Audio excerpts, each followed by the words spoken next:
Welcome back. It is Saturday, April 20th, and the MLB. Our three best bets are on the way. It's Austin, joined by Logan. Let's dive into a recap from yesterday. An 0-4 day. We were on a 10-3 run, and then that 0-4 day just absolutely wiped out the momentum.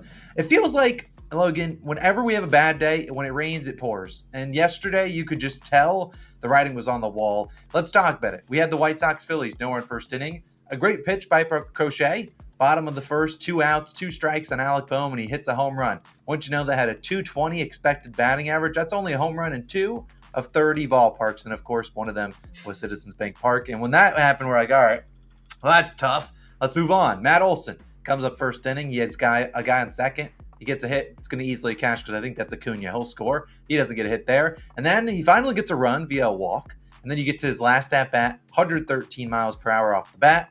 Of course, it's right to the center fielder, or right fielder, I believe. Tough. Then we move to the Dodgers, and we're 0-2. We're like, all right, well, this is already not a good start. We know how this works. Mookie, first at-bat, scorches it. And, of course, it gets caught, and then he didn't really get anything going after that. He was the second leg of the hit parlay. Trey did his job. Then Yamamoto, 9 Ks, sweat-free for his K prop. Dodgers, oh, man. Tied it up in the 6th, but obviously their bullpen collapsed. An 0-4 day. I mean, Logan, I don't really know what we're supposed to do there. We're not going to, make excuses. We've had, I think this month we're up 11 or 12, maybe something like that units. But that's our third reverse sweep of the month. It just feels like when it rains, it pours. But whatever, it is what it is. There's nothing we can do about it. That's the MLB variance. They're going to have some good days where the ball's dropping, and some days when everything goes wrong, and that's just how baseball is. That's how baseball works, as Logan likes to say. But you know what? We're going to dive back into things. We're not just going to let one bad day influence the rest of our picks. We're diving in. We got 3 of them, 2 game picks plus a Nerfy at the end of the video. And Logan, I'll let you lead things off with your favorite game pick of the day. Where are you going? Yeah, we're going to bounce back in a big way today, and it starts with my favorite best bet of the day, which is a total pick. I'm going to the Angels and Reds game, and I'm taking the over 9.5, minus 105 odds on FanDuel is your best value there. Now, I like the over in this game as we have the wind blowing out of Great American Ballpark today. When the wind is blowing out of that ballpark, it's already kind of a small, very hitter-friendly ballpark. And when the wind's blowing out, deep line drives become home runs. And if you've ever picked an under in that ballpark before, you would understand that you made a mistake. And I've picked unders here before, and I'm like, what am I doing? So yesterday, the total went under this line. It was 7-1 ball game. We should see scoring on both sides today. I always kind of look at totals, and I'm like, when they go under, it's usually just one team doing all the scoring. They got nothing from the Angels' contribution yesterday. So I'm asking myself, can the Angels give us a solid 4, maybe 5 runs to contribute to this total today? I think they do, and I think it comes against Graham Ashcraft today. Ashcraft starting for the Reds, 4.15 ERA and a 1.27 WHIP. Ashcraft coming off a pretty solid start. 5 2/3 innings pitched, 1 earned run versus the White Sox. Hey, that's the White Sox. They get shut out every other game, it feels like. I mean, that's not a great offense at all. So now he's going to be challenged against an Angels lineup that I think actually will be able to get some hits and runs up on him. They're 15th in batting average versus righty, so about middle of the pack offense. That's why they have good games and they have bad games. They have games where they put up 1, or they have games where they can put up 4 to 5. Today against Ashcraft, this is going to be a 4 to 5 type run game. Why? Because Ashcraft gets hit hard. 9th percentile in hard hit percentage, 59th percentile in barrel percentage. Why does all that matter, Logan? Well, when you get barreled up, and that's how you get the extra base hits. Get the extra base hits in Great American Ballpark. Ball's flying out of the ballpark. Typically, we're seeing home runs, or we're seeing doubles down the line, doubles through the gap. However you want to get it. I think Ashcraft is going to give up some extra base hits today. It's really hinging upon the Angels being able to get those timely hits. I actually think they do today. Now on the other side, we got Patrick Sandoval starting for the Angels. 4.67 ERA and a 1.62 WHIP. Look at that ERA. Okay, I mean, almost hovering near 5. The WHIP is high, though, 1.62 WHIP. Sandoval puts on free base runners against a Reds team that is very dangerous to do. Sandoval has 2+ walks in every start. Some of the starts he has 3 walks. I mean, you're actually playing with fire against a Reds team that playing at home, they hit so much differently than they do on the road. The Reds are 7th in runs scored as a team on the year, and they're 21st in batting average versus lefties. Now, I think that's why some people might be scared off by this bet, or they might just be scared off this total. They might even actually go pick the under, because I saw a good percentage of bets are on the under in this game. But the Reds are not a team you pick an under on, especially because they can get the timely hitting. Reds are 258 with runners in scoring position, or batting 258. That's solid. And yesterday, they were only 1 for 2 with runners in scoring position, yet they scored 7. They didn't even have a ton of opportunities. Now give them a ton of opportunities with Patrick Sandoval putting guys on via walk and walking them in the scoring position. See what happens today. I think this Reds team can definitely explode. And then we go to the bullpens. Angels 24th in bullpen ERA, Reds 20th in bullpen ERA. Neither of these bullpens are all that inspiring. I still think run opportunities will be late in this game. I see runs early and I see runs late. When I see both of that formula, I take an over in Great American Ballpark. I love that as my best bet today. But Austin, got a first 5 pick. Where are you going? Yeah, like you, I'm not rooting for overruns today. I'm actually going to an under, and I'm going to go to Red Sox and Pirates and take the under 4.5 first 5 runs at about minus 128 on FanDuel. Some books, I think Bet365 put a line at 4. Don't hate that, but you could have push potential there. So I like the 4.5. Could move the line depending on the day goes on. I like it at 4.5 for in the first 5. I think a lot of books are at minus 130. Now let's talk about these two pitchers because we got Cutter Crawford and Mitch Keller leading things off. Now Cutter Crawford, will start with him.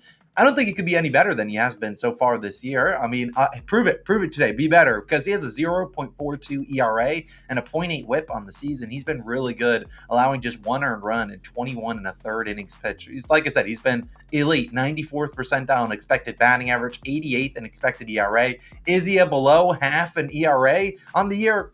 I'd be leaning to say no, but I don't think the regression necessarily comes today against the Pirates. I mean, it will come over the next, as the rest of the season goes on, but just because you get some regression doesn't mean, you're getting rocked. Heck, him giving up 1 earned run today would be some regression in that direction, but still, he's 75th in hard hit percentage, 79th in K percentage. This is a guy that's going to throw 3 main pitches, but 5 total. He's going to mix things up, and the Pirates, if they aren't seeing the first pitch or two well, they could be in a world of trouble today against Cutter. He's kind of made other teams look lost at the plate. The Pirates have not been great against right-handed pitching. In fact, they have the 8th lowest OPS. They're decent in terms of batting average, but OPS factors in on-base plus slugging. So, you're not getting to the hard-hit balls from the Pirates, and if they just want to go out there and try to beat Cutter Crawford via death by 1,000 paper cuts, I just don't think that's going to happen. This is a guy, like I said, 94th percentile in expected batting average at like a 171. So this is a guy that's been really good. I think he can hold down the Pirates. I'm not saying he holds them to 0 runs in the first 5 innings. He could give up 1 or 2. We just can't afford, a 3 or 4 earned run type game. I don't think he does that today. There's a reason I'm avoiding the Red Sox bullpen. I don't really trust him a ton, but I like Cutter Crawford to at least get us a solid outing through the first 5 innings. But no matter how well Cutter pitches, we need at least a decent outing out of Mitch Keller for the Pirates. Now you look at him on the year, 4.5 ERA and a 1.46 WHIP. If there's anything about Keller's start, it's basically it is a Mitch Keller season so far. If you look at his career, 6 years so far, this is his 6th season, 4.7 ERA and a 1.46 WHIP pitcher. I mean, his WHIP is pretty much is identical. His ERA is basically the same. So this is what you get out of Mitch Keller. Sometimes you get good starts, sometimes you get bad starts. I like backing him at home. Last year at home, he was really good. 2.9 ERA and a 1.06 WHIP at home last year. I mean, if he keeps those home numbers, we'll consistently back him at home because he's been really good there. Allowed just a 216 batting average. You look at his only home start this year, 2 earned runs. They allow over 6 innings pitched to Detroit.